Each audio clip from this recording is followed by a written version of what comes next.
Morning, everybody. So, Bismarck and the National Liberals.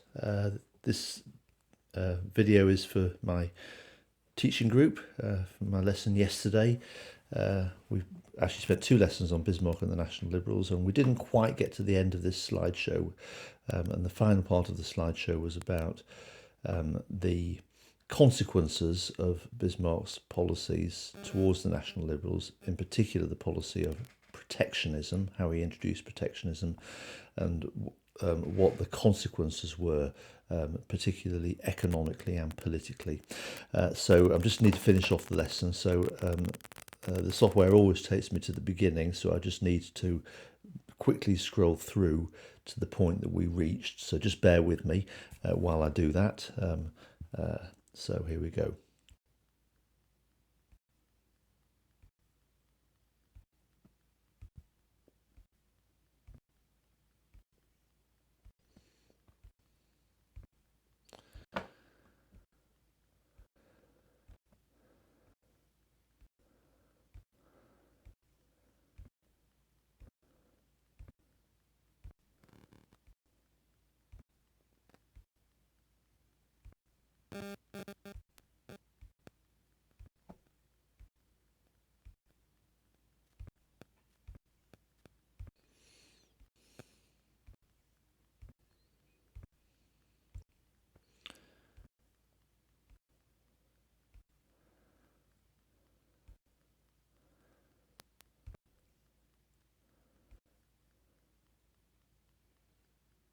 Okay, so I think we're about there. Okay, so we talked about how and why Bismarck introduced protectionism. Okay, so sort of quick sort of summary of everything we covered up to that point.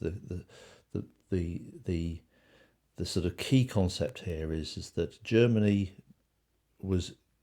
became an entity in 1871, in January 1871, and at that point when Germany came together, the economy was not fully unified. Okay, there were still 25 separate states within the German Empire, and each was semi-autonomous. They had, for example, the King of Bavaria continued to rule Bavaria for many local matters, education, etc., and he had his own Bavarian parliament and his own Bavarian government, etc. So there was an overarching political unity, because there was an overarching emperor and a capital city, a national capital city, and there was a national government led by Bismarck that had the power to make laws on national matters such as foreign policy and defence. But economically, there were still these separate regions, each with their own political leader and political system. Okay, 25 of them. And that was the situation in January 1871. Now, there were lots of reasons. I don't want to get sidetracked into why the unification happened. Okay, politically, one of the reasons was that the leaders of these separate states, the kings and the princes, etc., wanted to rally together and be protected by Prussia. Okay, so that's why they sort of surrendered a degree of self-control to the King of Prussia and said, "We want you to be our emperor." Okay, so the King of Prussia became the emperor of the whole of Germany, and the main power centrally that the Emperor of Germany had, as I say, was primarily foreign policy and defence, those sorts of matters. But the economy, to a large extent, the German economy at the beginning of 1871 still tended to lie with the separate states within the empire. But the second reason that there had been a unification is that the middle classes, and they were the sort of businessmen, the educated types of all the German regions, were frustrated with the lack of opportunity that came with the old way when Germany consisted of separate countries. Okay, now that Germany has come together into an empire, the middle classes say we've got to basically get rid of all these internal barriers. We've got to have an open market, an open economy. So although Bavaria and Saxony and Prussia and Baden, etc., etc., etc., continue to exist within the new empire, the middle classes who live in all these regions are basically saying we want to have a national economy where there is open movement of goods, because that basically is good for us. It's good for our business. Okay, if you're a businessman, you don't want to have to pay internal trade taxes every time you want to sell your goods in a different region of Germany. Okay, so the middle classes of Germany, of course, formed a political party called the National Liberals that represented the middle classes in the National Reichstag, okay, the lower house of the new national parliament, okay. So it gave voice to this expression, it gave voice to what the middle classes wanted, okay. Now, Bismarck, as the chancellor of this new Germany, was naturally in himself very hostile and suspicious of the middle classes, because after all, Bismarck was upper class. He was a Prussian Junker, and real power lay with the Prussian Junkers. Okay, they held the political power. They really sort of like pulled the strings and made, as we've always said, all those constitutional aspects. Real power tended to lie with the upper classes. But Bismarck was smart enough to know that if this new country that he's created, that is controlled by Prussia, if this new country, Germany, is going to sort of like grow and develop and become a great power within European relations, because you know there are other strong nations, France, Britain, Russia, and this is a new country called Germany, and if this new country is going to grow and survive, then basically it needs to have a strong economy. Okay, now why does a country need a strong economy? Well, from Bismarck's point of view, all of these other countries, Russia and Britain, are ahead of the race in terms of industrialization. Okay, their industrial revolutions began 30 or 40 years earlier. Germany's industrial revolution is behind the times, and it's been slow to happen because there hasn't been a united Germany.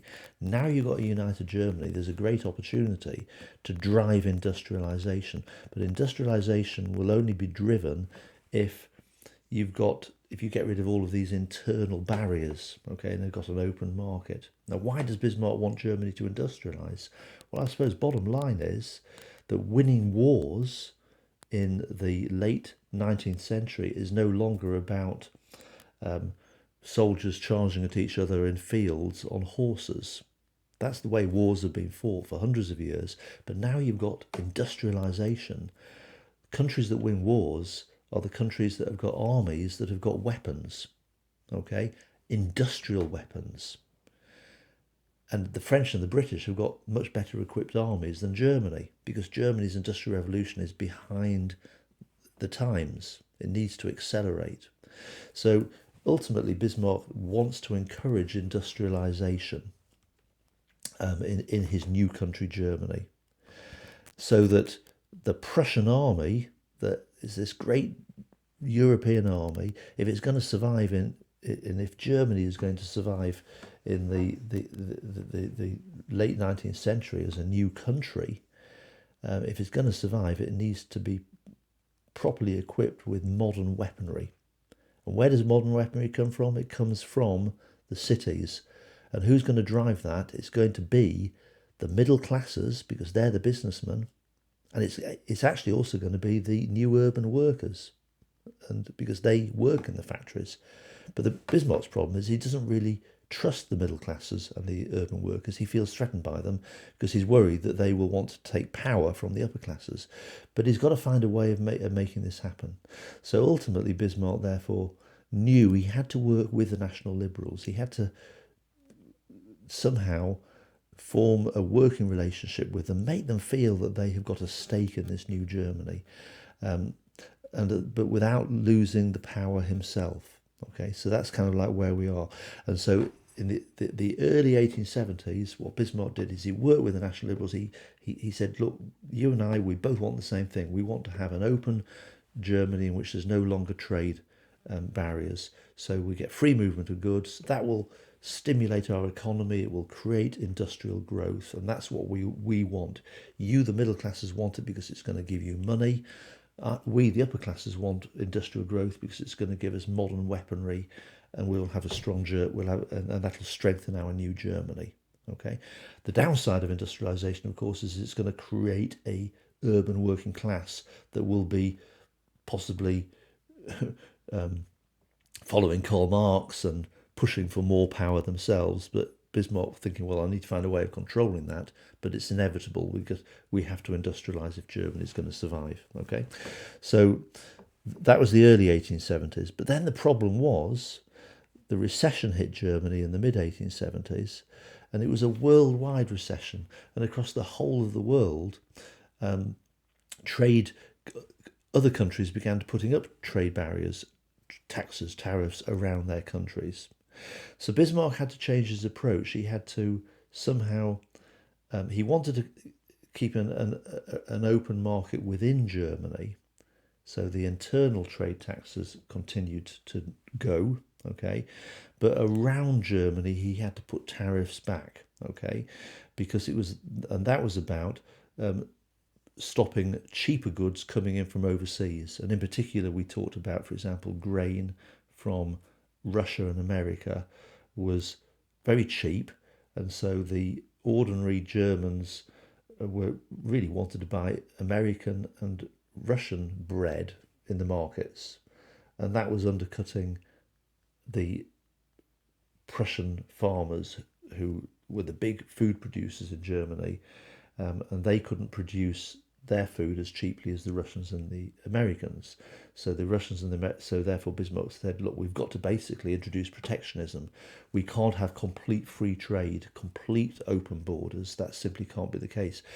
Yes, we will have free trade within Germany, so internal trade barriers between the different states, yeah, they must go, and they had gone in the early 1870s. We've now got a unified economy within Germany, but we've got to start putting external trade taxes around Germany to stop cheap goods coming in from overseas. And that was very divisive, because some of the middle classes actually wanted to be able to sell their goods to other countries around the world, and they didn't want to have tariffs around Germany, import taxes, stopping goods coming in and out of Germany. But on the other hand, some middle classes, for example, the big steel producers, actually said, well, no, hold it. If other countries are going to put up tariffs, then we've got to respond in kind. We've got to protect our homegrown industry, for example, steel. And so they were prepared to support Bismarck in that. Okay, and that's what we mean when we say the National Liberals split. Some middle classes didn't agree with protectionism. They continued to want to be able to sell their products, what they made, overseas. But other middle classes agreed with Bismarck, we need to protect homegrown industry. So that basically meant that the National Liberals split into two parties, basically. There was a breakaway party, what we call the Left National Liberals, that formed the Left Liberals, okay, which are further to the left of the political spectrum. And of course, the other big producers, because it wasn't just producers of steel and manufacturing industrial goods, it was the producers of food. Of course, they were the Prussian Junkers. They were the upper classes who controlled government, national government, and they were frustrated with Bismarck, because Bismarck was one of their own, and Bismarck had been working with the National Liberals, had been working to create free trade area, and Bismarck was kind of conscious he was losing their support, and he was worried that ultimately the top Prussian junker, the Kaiser, may sack him. Yeah, that was the big worry, and so another reason to sort of like move away from complete free trade and reintroduce trade barriers around the edge of Germany. I keep emphasising that point.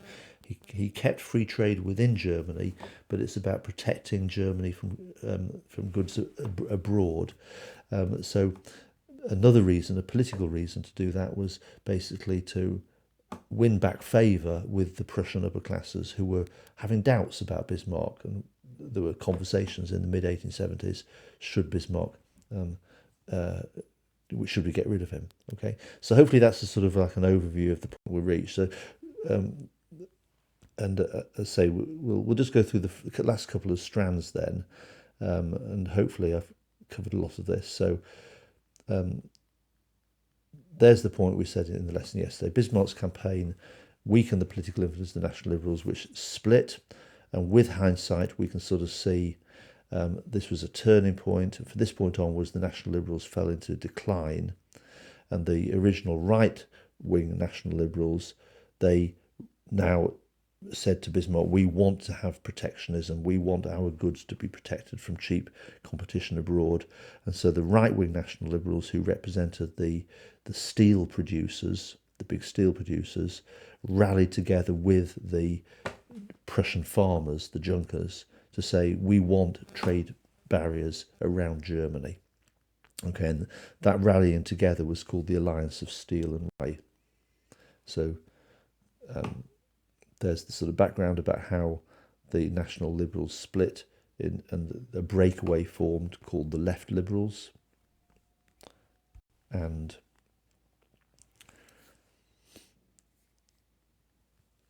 as a result of that, the right-wing National Liberals there rallied together with the Conservatives in the Reichstag, and the Conservatives represented the Prussian farmers. So you add the votes to get together of the right-wing National Liberals and the Conservatives, and that now became the main support in the Reichstag for Bismarck to be able to govern Germany, to pass laws. Remember, Bismarck can't pass laws unless he gets enough people. He's got to get 51% or more of the members of the Reichstag to vote for his laws, okay, for it to become a law. That's absolutely essential. And so Bismarck is still able then to govern Germany because the right-wing National Liberals are now voting with the Conservatives, and that's Bismarck's main support in Parliament. That's the sort of point there. That's why the Alliance of Steel and Rye was a rallying together of the rich industrialists, the steel makers, with the big farmers. But it's not just an economic alliance. It's not just the fact that we want to work together to protect our produce from goods abroad. It's also a political alliance inside the Reichstag that Bismarck needs to be able to pass laws and govern Germany. Okay, so that's that. And then we've got these economic consequences and political problems that we just need to now cover. So the economic consequences, in a nutshell, economically and socially, Bismarck's new policy of protectionism had benefits and disadvantages. Economically, it strengthened domestic production. Now, domestic means homegrown manufacturing, which is the manufacturing of goods in the factories, but also the growing of food in the farms. That's domestic, okay, homegrown. So protectionism, literally, it protected German industry. And when we say German industry, that also includes German farming, okay? Anything that's being made, manufactured or grown, okay, is now being protected because there's no longer cheap competition of goods from abroad. Things can't get into Germany without the American and Russian and French manufacturers having to pay taxes at the border. And so therefore, if the British and the French and the Americans and the Russians, etc., want to sell their goods in Germany, they've got to pay taxes, which means when they get their goods into Germany, to cover the cost of the taxes, they've got to put the prices of their goods up. So German people don't want to buy foreign goods anymore. They'd rather buy homegrown goods or home manufactured goods because they're going to be cheaper. Okay, so or relatively cheaper. But the downside, of course, is that for the German consumer, the ordinary Germans, until the middle of the 1870s, until Bismarck introduced protectionism, food was cheap. Okay, because you had all this really cheap American and Russian food coming in to Germany, and it was cheap because the Russians and the Americans didn't have to pay trade taxes to get their food onto the German market. Okay, now with protectionism, there still is Russian and American food, but to get it into Germany, they've got to pay taxes at the border. Okay, so Russian and American food is basically now really expensive. And that basically means, therefore, that the German food grown on Prussian farms, which has always been expensive, it still is expensive, but it is not as expensive as the Russian and American food. So now German people will basically have to buy German food. But German food is still, although cheaper than the foreign food, it's always been expensive. So in the end, the German consumer is paying the price. Food is more expensive. Now that's a problem for Bismarck, because if you live in the countryside, hey, you've got access to food reasonably cheaply because you live in the countryside. But if you're now part of these growing urban workers living in these growing cities in crowded tenement blocks, working in, sort of like rough, long working hours in factories, you need to be fed. But the food in the cities is becoming increasingly expensive. So therefore, you've got increased working class unhappiness. And therefore, that's not good for Bismarck, because it means you've got social divisions within Germany. You've got the working classes are resentful of the rich, the upper classes and the middle classes, but you've also got divisions geographically between the urban areas are generally unhappier than the rural areas. And Bismarck, in the end, is doing all of this because he wants a strong, united Germany. Okay, so it's robbing Peter to pay Paul to some extent. Okay, but nevertheless, it's something he's going to have to manage. So, that going into the detail then. So, in 1879, Bismarck that's when he introduced protectionism. It was introduced in 1879. It was called the Protective Tariff Law. So, just to emphasise that point again, internally there was still free trade. He didn't bring back the old internal tariffs, but what he has done is he's introduced a national tariff. Okay, so any foreign goods coming into Germany have got the foreign traders have got to basically pay a tax to get their goods into the German market. That's protectionism. Okay, so the bill, remember, is a draft law, was backed in the Reichstag because the German Conservative Party that represents the big Prussian farmers, and the right-wing National Liberals that represented the big steel producers felt threatened by cheap steel and food coming from abroad, so they were very happy to vote for that law. Also, most of the Centre Party voted for that law as well. Okay, so the bill was passed, and to some extent the protectionist policies did help. Okay, but what they did do is they boosted the price of German agriculture. They made food more expensive, and that was good for the German producers, because basically German people now want to buy German food. So if you're a German farmer, you're going to be happy. It's boosted German agriculture, okay, and it has revitalised much of German industry, because much of German industry was being threatened by cheaper manufactured goods coming in from abroad. Now German people have got to basically buy German homegrown manufactured goods, etc. Okay, so those are all sort of positive economic consequences, but there were also economic and social problems, as I say, and the main one is the cost of bread went up. So that means socially, urban workers living in the cities are going to be unhappy. That's the point we've already made. Okay, so if you're a rich farmer living in the countryside, you quids in, you're making lots of money. But if you're an urban worker living in the cities, you're having to pay more to feed yourself. Okay, so that's that one. Now the final strand, the political problems, okay, this one here is linked to what we're going to do in tomorrow's lesson, which is about the Culture camp. So let's just go through this. So in a nutshell, in the longer term, historians can also see that Bismarck's protectionist policies, which caused the split in the National Liberals, created significant political problems for Bismarck. And in particular, it led to increased support for the Catholic Centre Party. Okay, so we'll talk about the Catholic Centre Party more in tomorrow's lesson when we do the Culture camp. Okay, but the Catholic Centre Party, as you've seen from the graphs, is the party that represents German Catholics. Okay, and the problem and what made the Catholic Centre Party different from every other political party is German Catholics were could be found in all social classes. So some of the upper class were Catholics, some of the middle class were Catholics, some of the lower classes were Catholics. Okay, all the other political parties in the Reichstag tended to draw their support from their social class base. So the Social Democrats were the party of the working classes. Okay, the National Liberals were a party that represented the middle classes. The German Conservatives were a political party that represented the upper classes. Okay, but the Catholic Centre Party were different because their main agenda promises were all about protecting Catholics, and Catholics were drawn from all social classes. Okay, so the problem is